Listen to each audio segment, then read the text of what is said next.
dernier tour de table ici. Qu'est-ce qu'on dit à ces populations-là qui subissent le poids de l'environnement, qui subissent la pression, qui sont véritablement pas souvent en même de gérer un certain nombre de choses. Il y a la journée mondiale du cœur qui arrive, il y a les maladies cardiovasculaires qui sont là, c'est une réalité. Les chiffres sont effrayants. Qu'est-ce qu'il y a lieu de leur dire aujourd'hui pour changer de comportement? Pour changer le comportement, il est important qu'on adopte le concept de la santé par tous. Chacun doit d'abord être responsable de sa bonne santé. La maman, la femme qui est enceinte doit pouvoir bien manger, éviter l'alcool et de prendre certains médicaments pour s'assurer une bonne santé à son enfant. Lorsque son enfant naît, il est important de le mettre au sein pendant 6 mois, au moins pendant 6 mois, l'allaitement maternel, parce qu'on s'est rendu compte que les enfants qui sont nourris au sein feront moins d'obésité. Donc, chacun à son niveau doit pouvoir faire quelque chose. Au niveau de la maison, on doit éduquer nos enfants que leur goûter, on doit remplacer les jus et les sirops par de l'eau.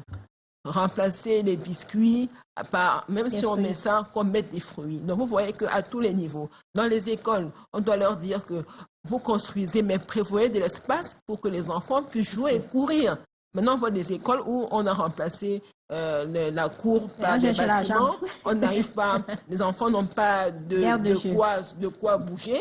Au niveau des entreprises, des cantines, veillons à ce que la cantine soit équilibrée. Au niveau du travail, zéro tabac. Zéro tabac, parce qu'en termes de tabac, il y a 2 notions. Quand vous fumez et quand d'autres, à côté de vous, respirent ces cigarettes, on parle le tabagisme passif, c'est également nocif. Donc, au niveau des endroits publics, on doit pouvoir interdire le tabagisme parce que ça nuit.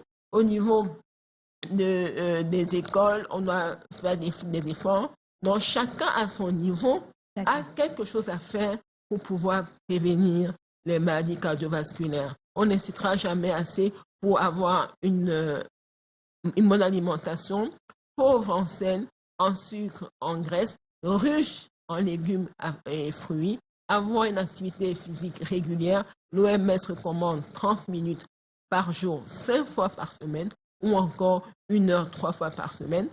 Zéro tabac. On insiste parce que le tabac à lui seul, lorsqu'il est absent, permet de réduire les maladies cardiovasculaires. Donc vous voyez que si chacun intègre qu'il est son premier médecin, comme Hippocrate disait, que ton médicament soit ta nourriture.